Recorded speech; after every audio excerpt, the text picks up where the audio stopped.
The Town Mouse and the Country Mouse. Now you must know that the town mouse, once upon a time, went to visit his cousin in the country. He was rough and ready, this cousin, but he loved his town friend and made him heartily welcome. Beans and bacon, cheese and bread were all he had to offer, but he offered them freely. The town mouse rather turned up his long nose at this country fare and said, "I cannot understand, cousin. How can you put up with such poor food as this? But of course, you cannot expect anything better in the country. Can you come with me and I will show you how to live? When you have been in a town a week, you will wonder how you could ever have stood in a country life." "No." Sooner said than done. The two mice set off the town and arrived at the town mouse residence late at night.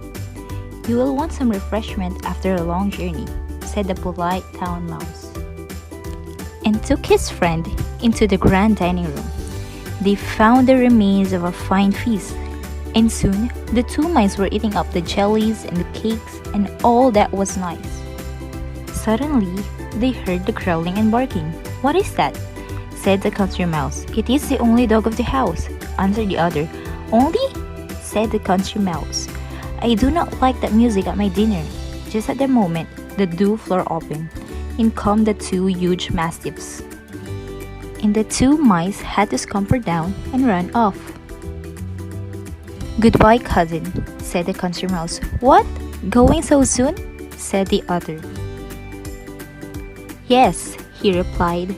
"Better beans and bacon and peas than cakes and owl in fear." The end. The story of the town mouse and the country mouse tells us that it's better to live a peaceful life that is already secure than to live in a luxury that will result in more disaster and consequences. It tells us that contentment is additionally a result of simplicity. Once an individual isn't involved in getting each new thing or belongings, they're ready to feel grateful for what they have. On the opposite hand, the individual that has a materialistic perspective will never feel that they served a valuable purpose. This person will then become dependent on getting additional and can seemingly forget the importance of being contented that will result in various consequences. In life, wanting more is not a bad idea, but there are certain limitations that you must understand. Having more may result in more problems.